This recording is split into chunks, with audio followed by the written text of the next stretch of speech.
Mənim adım Ayşədir. 65 yaşım var, bəli, çoxlarına görə bu yaş artıq keçmiş ömür sayıla bilər.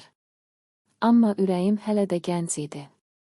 Hələ də sevilmək, dəyər görmək, qadın kimi hiss etmək istəyirdi. Çünki yaş insanın saçını dən salır, amma ürəyinə hökm edə bilmir.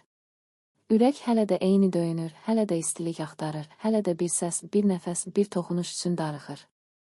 Həyat yoldaşımı illər əvvəl itirdim. O gün həyatım iki yerə bölündü, ondan əvvəl və ondan sonra. O gün evimin divarları da sanki sustu. O gün masanın üstündəki çay fincanı belə yarım qaldı. O gün başa düşdüm ki, insan təkcə insanı itirmir, bir ömrü, bir vərdişi, bir nəfəsi də itirir. Uşaqlarım böyüdü, evləndi, öz ailələrini qurdu. Nəvələrim dünyaya gəldi. Bir müddət evim şənləndi. O balaca ayaq səsləri, o gülüşlər, nənə Edəyə boynuma sarılmaları mənə yenidən yaşamaq gücü verirdi. Amma zaman keçdikcə hamı öz işinin, öz həyatının dalınca getdi. Bu həyatın qanunudur. Heç kimə incimədim, amma həqiqət dəyişmədi. Mən yenə o böyük, səssiz evdə tək qaldım. Evimdə hər şey var idi, amma səs yox idi, gülüş yox idi. Mətbəxdə qab-qacaq səsi eşidilmirdi. Qapı zəngi nadir hallarda çalınırdı. Mənə Ayşə, necəsən, deyən bir nəfər yox idi. Bir insanın halını soruşan olmayanda insan öz halını da unutmağa başlayır. Günlərim eyni keçirdi. Hər səhər eyni saatda oyanırdım, pəncərəni açırdım, çölə baxırdım. Həyat davam edirdi. İnsanlar tələsirdi, maşınlar keçirdi. Dünya dayanmış kimi deyildi, dayanan yalnız mənim içim idi.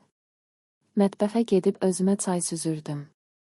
O çayın buxarı sanki üzümə deyil, ürəyimə dəyirdi.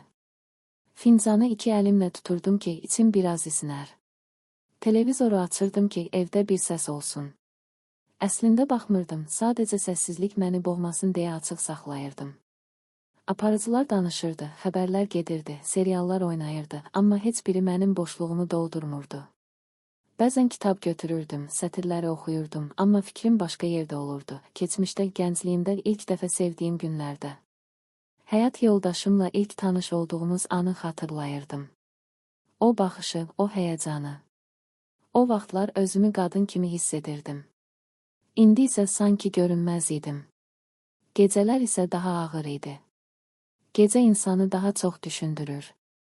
Gündüz insan özünü bir şəkildə aldada bilir, amma gecə hər şey səni tapır. Yatağa uzananda içimdəki boşluq daha da böyürdü. Tavanı seyr edirdim. Saatın tıqqıltısı otaqda əks-səda verirdi. Hər saniyə sanki ürəyimə vurulan bir xatırlatma idi, sən təksən. Və mən anlayırdım ki, mən təkəm. Həm də çox. Bu təkliyin səsi var idi, səssiz, amma ağır bir səs. Divarların içindən gələn bir səs kimi. Nə qədər televizor açsam da, nə qədər kitab oxusam da, o səs susmurdu. Bir qadın olaraq hisslərim ölməmişdi. Arzularım yox olmamışdı. Sadəcə susmuşdu, içimdə gizlənmişdi. Mən bunu heç kimə demirdim. Bu yaşda belə şeylər danışılmaz deyə düşünürdüm. Amma həqiqət bu idi, mən hələ də sevilmək istəyirdim. Hələ də kiminsə gözlərində özümü görmək istəyirdim. Hələ də kiminsə mənə sən gözəlsən, sən dəyərlisən, sən mənim üçün önəmlisən deməsini istəyirdim. İçimdə bir yanğı var idi, sakit, amma davamlı yanan bir od kimi. Kiminsə məni istəməsi, kiminsə məni seçməsi, kiminsə mənə bağlanması üçün içim parçalanırdı. Mən sadəcə bir qadın idim. Yaşımın neçə olmasının nə fərqi var idi ki? Qadın ürəyi yaşlanmır. Bir gün rəfiqəmlə danışırdıq. Telefonun o biri başında dedi. İnternetdə insanlarla tanış ola bilərsən. Nə var ki bunda? Əvvəlcə güldüm. Bu yaşdan sonra dedim. Sanki ayıb bir şey danışırmışıq kimi utandım. Özümə qəribə gəldi. 65 yaşında qadın internetdə tanışlıq axtarar. Cəmiyyət nə deyər? Uşaqlarım bilsən nə düşünər? Amma o fikir beynimdə qaldı. Günlərlə düşündüm. Öz-özümə sual verdim, niyə də yox? Mən insan deyiləmmi? Mənim ürəyim yoxdurmu? Mənim hisslərim artıq sayılmırmı? Hər gecə yatağa uzananda o fikir biraz da böyüyürdü, biraz da cəsarət verirdi. Bəlkə də həyat mənə son bir şans göndərmək istəyirdi. Bəlkə də taleyimdə hələ yazılmamış bir səhifə vardı. Və mən o səhifəni açmağa qərar verdim. Bir axşam sosial şəbəkədə gəzirdim, sadəcə vaxt öldürmək üçün. Əlim telefonda, gözüm ekranda idi, amma beynim boşluqda idi. Kim nə paylaşıb, kim haradadır, heç biri mənim üçün əhəmiyyətli değildi. Sadəcə səssizliyimi doldurmaq üçün səhifəni sürüşdürürdüm. Və birdən mesaj gəldi. Ekranda bildiriş işığı yandı. Ürəyim səbəbsiz yerə bir anlıq sürətləndi. Mesajı açdım. Salam, Ayşə xanım. Profiliniz çox xoşuma gəldi. Sizinlə tanış olmaq istəyərdim. O an qəribə hiss keçirdim. 65 yaşlı bir qadına belə bir mesaj. İllər idi ki, bu cür söz eşitmirdim. Barmaqlarım titrəyə-titrəyə profilinə daxil oldum. Adını Emrə kimi təqdim etmişdi. 30 yaşı olduğunu yazmışdı. Şəkillərinə baxdım, uzun boylu, səliqəli, baxımlı bir oğlan idi.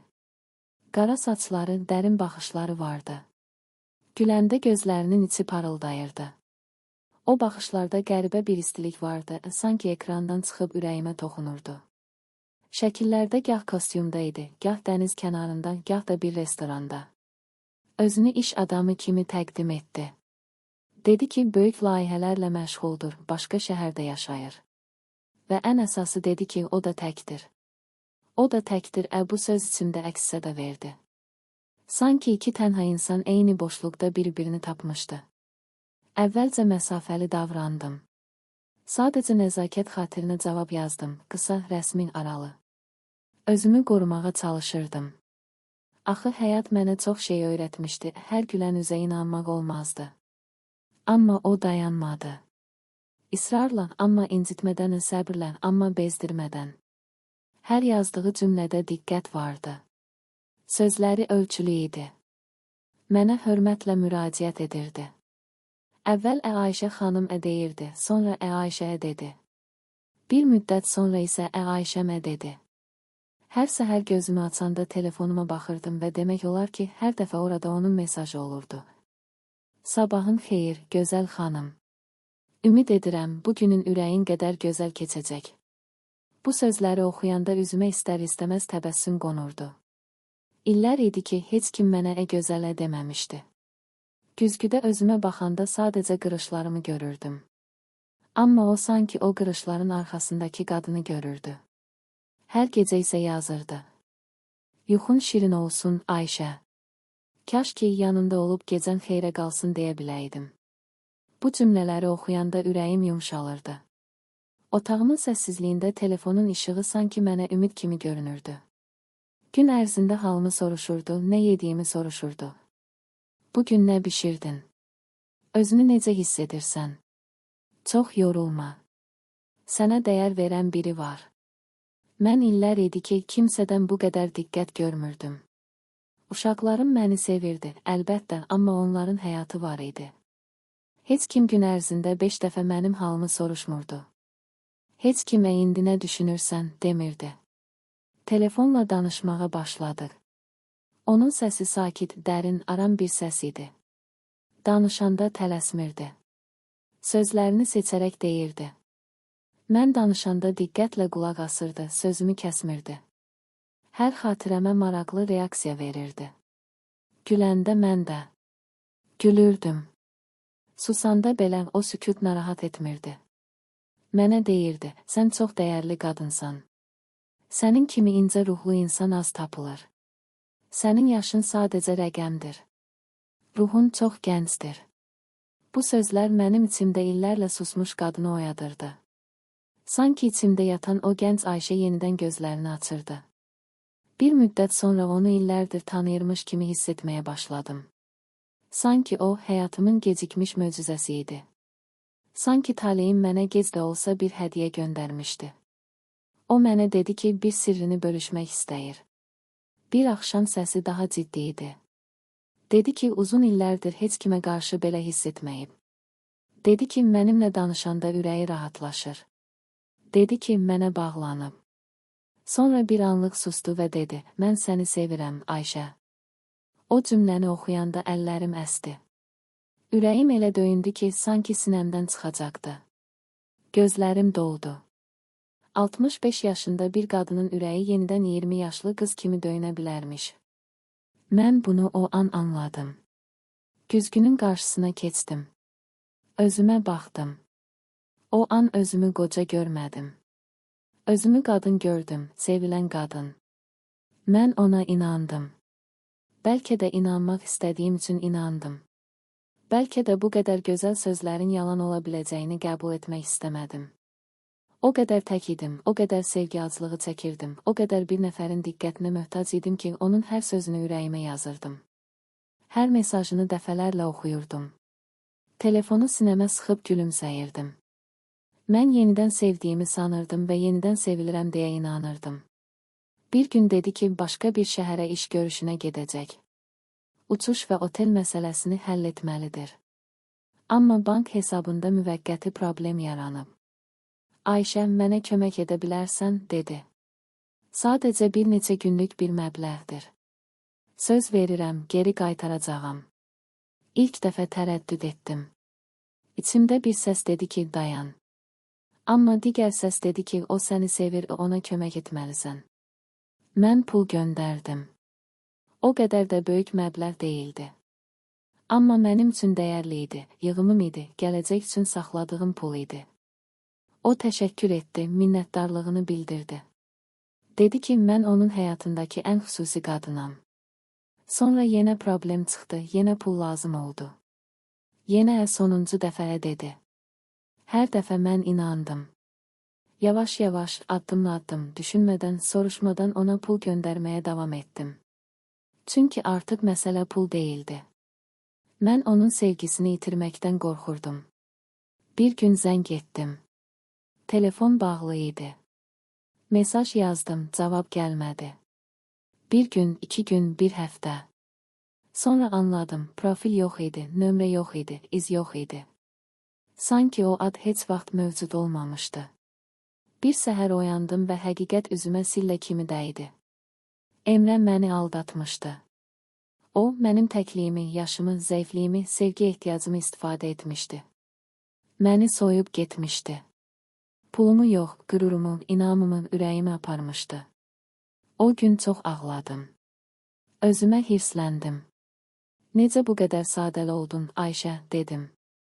Amma sonra güzgünün qarşısında dayandım. Gözlərimə baxdım. Bəli, aldanmışdım. Bəli, yaralanmışdım.